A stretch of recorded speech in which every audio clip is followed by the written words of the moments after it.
Ashhadu an la ilaha illallah wahdahu la sharika lahu wa ashhadu anna Muhammadan abduhu wa rasuluh. Amma ba'du, fa'uzu billahi minash shaitanir rajim. Bismillahir rahmanir rahim. Qala Allahu ta'ala fil Qur'anil hakim. Bismillahir rahmanir rahim.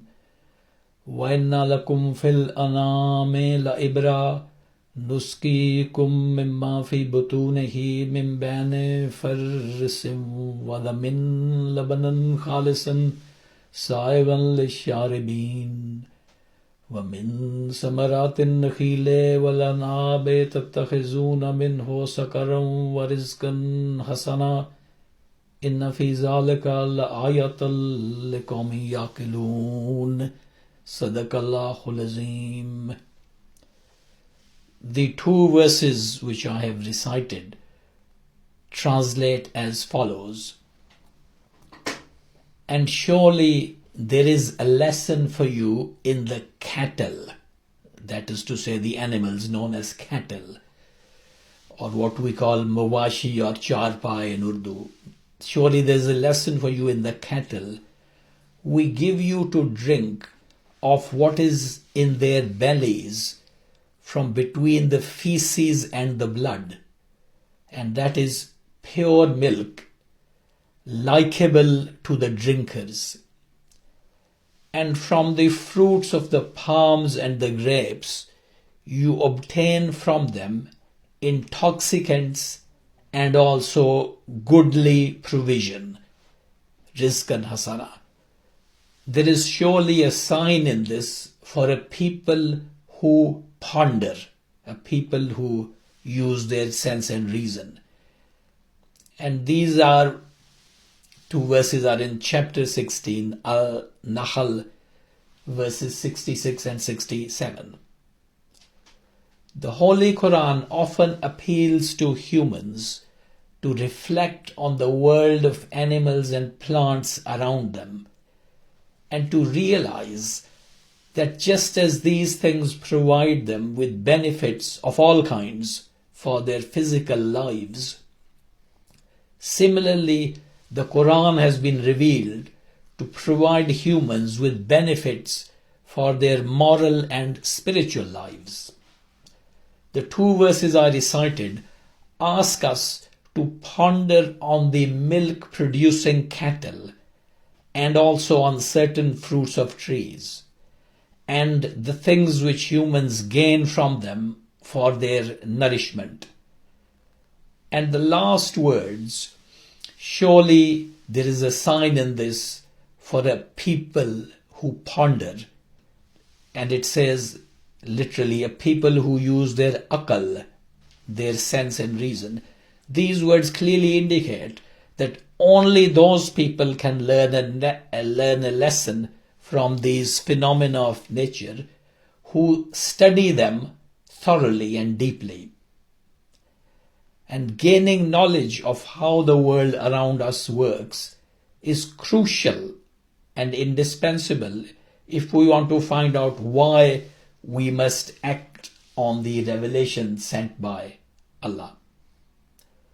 The first verse which I recited above came to my attention recently when I read a speech made in 1942 in Urdu by the famous Lahore Ahmadiyya scholar and missionary Maulana Abdul Haq Vidyarthi. And he made this speech in Kashmir to a large gathering of Muslims and Hindus. The topic of the speech was unity and harmony between Hindus and Muslims. The Maulana selected this verse because, as you know, the cow is regarded as sacred in Hinduism, and the cow is one of the cattle which gives milk. In this khutbah, I will give in my own words the main points of the Maulana's speech, and I will also add some extra points. The Maulana begins by noticing that the verse begins with the words, and surely there is a lesson for you in the cattle. And the word for lesson here is ibra, or what we say ibrat in Urdu. Now this word ibrat is of course commonly used in Urdu as well, and it comes from the word obur. Now obur again is commonly used in Urdu, and it means to cross. For example, to cross a river or a valley or a road or something like that. Obur means going from one side to the other side. So how has abur or ibrat come to mean learning a lesson? It is because when you learn a lesson, you change your position or you change your belief or opinion from what it was before, and you cross over from that to another place. So that is how ibrat comes to mean to learn a lesson. The Maulana then tells us that in the books of Hinduism, there is an expression for a clear and persuasive argument, an argument which is understandable by everyone. And that expression, if I translate it into English, is cow dung is cow dung and milk is milk. What it means is that a strong argument is one which makes you see the difference between right and wrong as clearly as the difference between cow dung and milk of the same cow. Now obviously, anyone having any level of knowledge or education, high or low, can tell the difference between cow dung and cow milk. So this is what a strong argument should be like, that it enables you to see right and wrong as different as cow dung and cow milk. And the verse of the Quran which I recited above also mentions cow dung and milk along with blood, and it is milk which we require. What we learn from cattle is that despite their great strength and size and weight, you see these cows and in the Indian subcontinent, the buffaloes, these thundering great things moving along slowly. What we learn from them is that they are subordinate to humans. You can even see a young boy with a stick leading a whole row of camels or cows behind him. And the only reason why humans rule over cattle and cattle just follow and obey humans is that humans possess knowledge and intelligence. That is what distinguishes humans over animals, even though humans and animals are actually the same form of life. And again, among human beings also, those nations which lack education and learning, they become enslaved. They become slaves of other nations because those other nations excel them in knowledge. And in fact, ignorance of or lack of knowledge is such a thing that it has even made humans into worshippers of animals. So they have enslaved themselves to animals through ignorance and lack of knowledge. Now the Holy Quran here says to human beings, and surely there is a lesson for you in the cattle. Now human civilization is very much based on the use of animals who meet all kinds of needs of human beings. However, man does not need to express gratitude and thankfulness to the animals for doing all this for him. No animal came to human beings and said to them, I can help you. This is how I can help you. It wasn't that an animal said this to humans. It was humans who used their power of thinking to see what benefit they could get from animals. And then human beings struggled hard to control and domesticate the cattle and work out new ways of increasing what benefit they get from animals. Benefit like milk, for example. Increasing how much milk they can get from cattle. So the Holy Quran requires us, first of all, to thank Allah, the being who created cattle, as a blessing for mankind. And after that, we are required to thank Allah for granting us the power of reason and intelligence, granting us our minds and brains, using which we worked out how to tame and control animals and use them for our benefit. The word for cattle in the Holy Quran is anam. And as you know, chapter 6 of the Holy Quran has that title, Al-Anam. And the word anam comes from the commonly known word nemat, or blessing. And this is because there are countless human needs that are fulfilled through cattle, which is why they are a blessing. Needs such as milk, butter, warm clothing, shoes, transport, and the medicines which human beings have always been deriving from animals or animal organs. And in our own time, long after Maulana Abdullah Vidyarthi made this speech, animal organs have been transplanted into humans. Now the Maulana says that all this cannot be the result of blind chance or accidental, but it is the work of a creator who possesses knowledge and wisdom. And then the Maulana goes on to say that belief in the existence of such a God,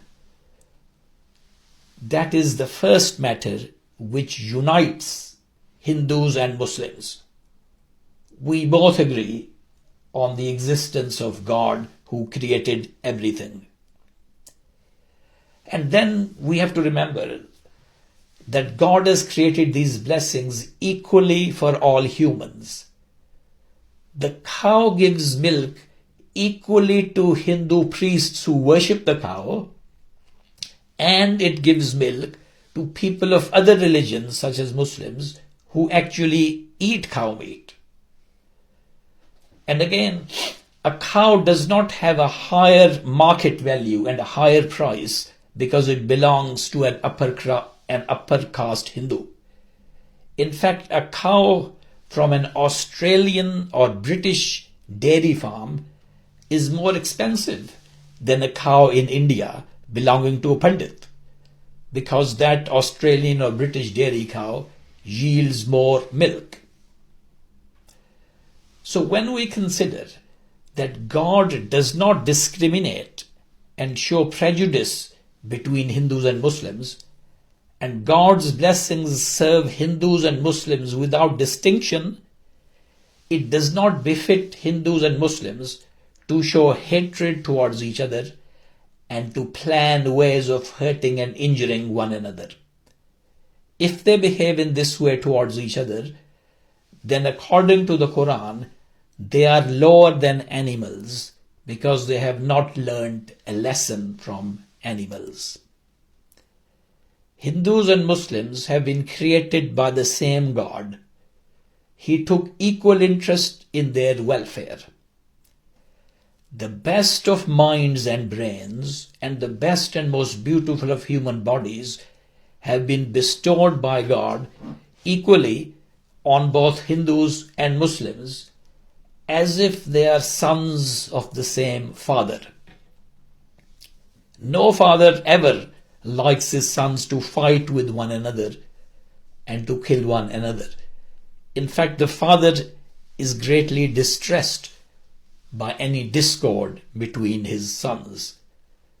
Therefore, whether you call it God, that being, whether you call it God or Allah or Paramatma, he is not at all happy and pleased to see intercommunal rights between Hindus and Muslims.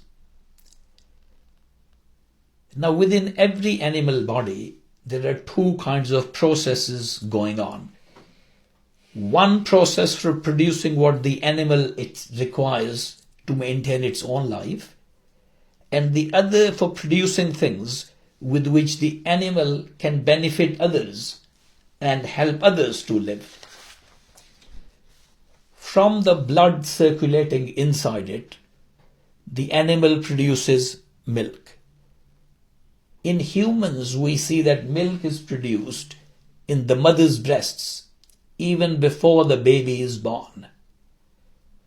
The milk is not produced as a result of any effort by the baby or in return for any work done by the baby. The baby can't do anything. It is produced due to God's attribute of being Rahman. Rahman means one who is beneficent, who provides us with our necessities even without any effort by us to get those necessities. However, humans, as opposed to other animals, do not only have a body, but they have a soul, a ruh as well. So God, who provides humans with mother's milk or animal milk to nourish their body, also provides the resources for the sustenance of the human soul. And what are those resources? They are the revelation or knowledge coming from God to humans. And the coming of that revelation or knowledge is the unanimous testimony of all the revealed books of the various religions. And Hindus accept it too. Muslims believe in the coming of ilham or revelation from God. And Hindus believe in the coming of gyan or knowledge from God. So this is another matter of agreement or unity between Hindus and Muslims. The verse which I quoted about cattle goes on to say, we give you, that is to say Allah, we give you to drink of what is in their bellies from between the faeces and the blood. And what we give you to drink is pure milk, likable to the drinkers. Now, revelation from God is like that milk. And wrong, misguided and dangerous ideas are like feces, excrement, feces and blood. Now, what is feces in this sense? I've said that milk is like revelation from God. Feces is when we give other beings and things the same place as God. And when we indulge in immoral behavior and immoral practices, that is like feces or excrement or dung. And what is blood? Cruelty to fellow beings, violence against them, bloodshedding, forcibly taking the rights of others. That is like the blood mentioned in this verse. The Quran makes clear to us what is feces and what is blood, the things which we must avoid, and what is milk, which is the thing we must drink for our survival. The cattle, as we can see, they consume food and water, and from these they produce three very different things in the same body, very different things: feces, blood and milk, and they are all separate. They're not mixed with each other. And so the Holy Quran in the same way tells human beings for their spiritual development what kind of beliefs and behavior is like feces, what is like blood, and what is like milk. And it separates them entirely. You can see them separated in the Holy Quran. Towards the end of his speech, Maulana Abdullah Vidyarthi says that in the Hindu scriptures, the Vedas, there is frequent mention of a cow which gives abundant milk, not just milk, but a lot of milk, and a cow, that cow which shall never be killed. And the holy men of the Vedas, the rishis of the Vedas, pray to become the servants of that cow. And there is one such prayer in the Vedas where the worshipper describes the cow. He says this is a cow which is being milked by someone having lovely hands, and that the vessel in which you put that milk from the cow, that vessel gleams brightly because of the purity of the milk. Now this prayer of the Rishi of the Veda is not really about a physical cow and its milk. And the Holy Quran says, as I've said repeatedly, and surely there is a lesson for you in the cattle. And the lesson here in this prayer is that the cow giving abundant milk, which this worshipper is calling on, that cow is in fact a revelation from God. And when the worshipper says that it's lovely hands which milk that cow, those hands belong to the Holy Prophet Muhammad sallallahu alaihi wasallam.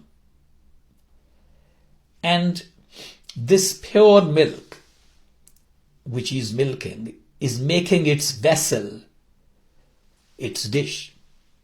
In other words, the Holy Quran is that dish. It's making it shine brightly. And when it is said in this prayer that it is a cow which shall never be killed, the meaning is that it will forever be nourishing mankind with its milk. Well, there is no physical cow which can possibly do that. But what is meant is that the Quran is the last book of God which will endure forever as a sufficient guide for humanity. So that is the cow giving abundant milk which shall never be killed. So in the end, may Allah enable all mankind to find and drink this pure milk, which this verse of the Holy Quran calls Labanan Khalisan Saigan Lisharibin, pure milk which is agreeable to, which is likable to the drinker. So may Allah enable all mankind to find and drink this spiritual milk from the Holy Quran, and to recognize and avoid the feces and the blood. Ameen. Barakallahu lana wa lakum fil Quranil Azim wa nafa'na wa iyyakum bil ayati wa zikril hakim. Innahu ta'ala jawadun karimun malikun barurur rahim.